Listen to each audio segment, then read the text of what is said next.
kam çuar gjykatës, më fal, prokurorisë, Spakut më konkretisht, në tetor. Kanë kaluar 6 muaj, çka kanë bërë?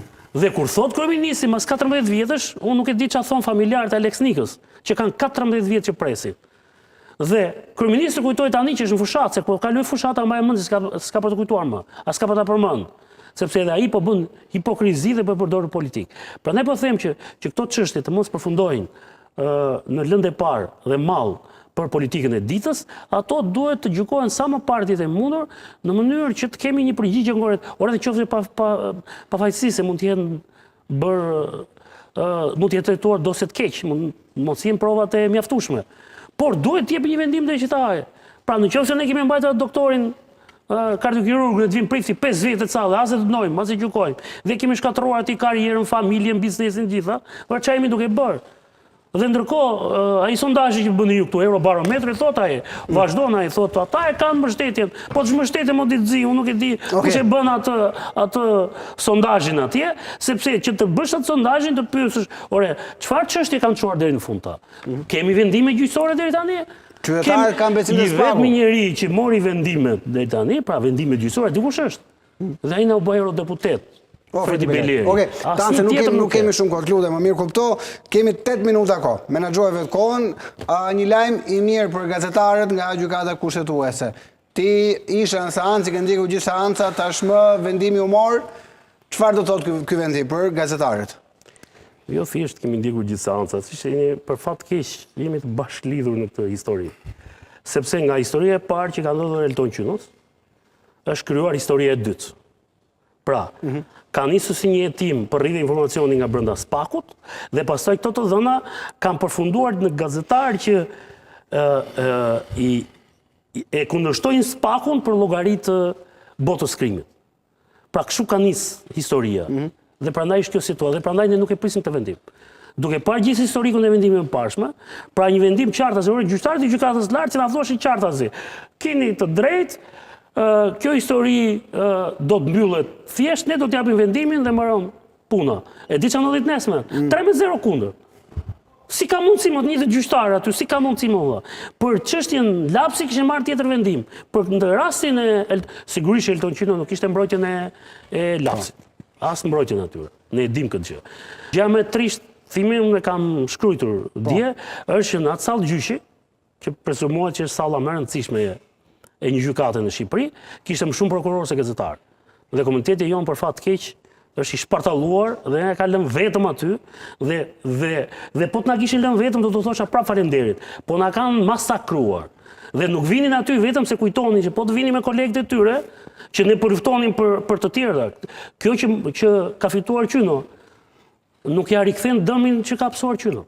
Telefonat Qyno i ka marrë, ja kanë thyer ata telefonat. Por çfarë rëndësie ka tani mbas më shumë se 1 vit e gjysmë. I ka fëmijët me trauma në shtëpi. I është bastis 2 shtëpia. Gjykata kushtetuese thjesht bëri detyrën dhe unë i përgëzoj ata gjyqtar. Me thënë drejtën, thimi, mua më duk si vendimi i gjykatës kushtetuese për anullimin për rrëzimin e marrëveshjes së delitimimit, pra marrëveshjes detit. Më duk, pra të bësh detyrën në këtë vend duket heroizëm. Edhe heroizëm i pashoq. Ata kanë bërë detyrën, ata kanë zbatuar pik për pik çfarë thot Kushtetuta e Republikës së Shqipërisë.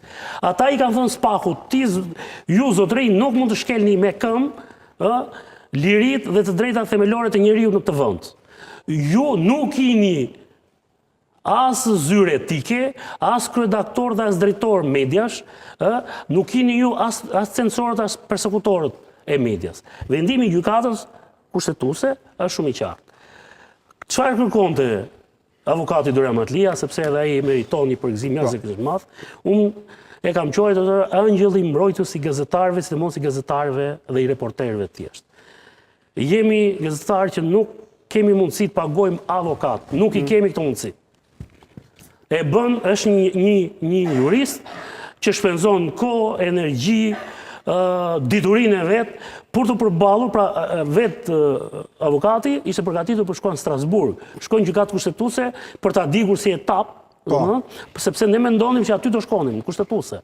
Është fat i madh dhe prandaj e përgëzova gjykatën, tregoi integritet, pra mos harroni në sallën e gjyqit, në sallën e gjyqit, ishte qesharake, dhe më vjen keqe kur e kujtoj, kishte më shumë prokuror sa gazetar. Dhe përveç prokuror Spakut, dhe përveç prokuror Spakut, vinte dhe prokurori amerikan i Obdati. Sa u kthye në Shqipëri, dalje e parë publike ka ardhur aty. Sa i thamë një seancë zotëri është thjesht çështje gazetarësh. Çfarë lidhje ka këtu?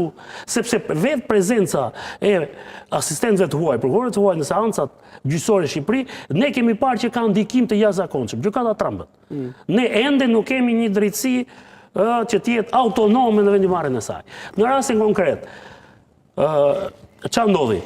Në sajt edhe të formulimit që ke bërë avokati, edhe të thellimit në hulumtim të vetë gjykatës, trupit gjykuse, ata dhanë një vendim unanim, na kanë pritur fakt na lodhën atë ditë, se na thanë në orën 4, vendimi ka dalë në orën 8:30.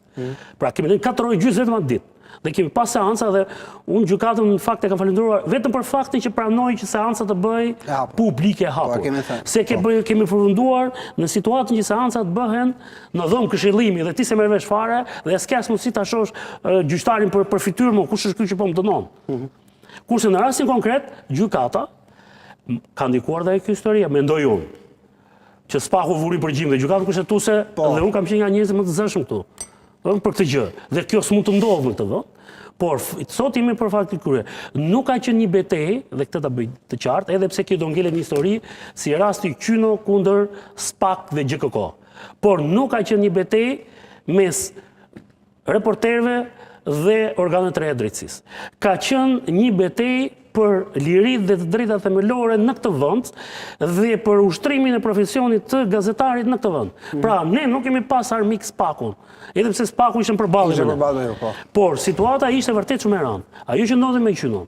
Pra, që ti nis një hetim nga të rrodhi informacioni dhe në vend që të jetosh 3 prokurorë të tu dhe 6 oficerë të BK-s dhe ti shkon te gazetari, i basis shtëpinë, i basis redaksin, i basis makinën, ma dje dhe lokalin ku pi kafe, unë dje kam marruar dhe atë kamarierin e lokalit që është përballë Spakut, klasik nuk e të ka i, sepse i thash urime dhe ti përfitove nga kjo gjë. Edhe i shkreti qeshi, po pse tha, nuk do të vimi njëri, i thash unë, as të thyej gipsin në toalet, dhe as të heqi plakat se kërkoni celular të Qynës, se nxirrte pajisja që ndodhen aty. Dhe ata mendonin që janë fshehur, ato ishin mbi banak.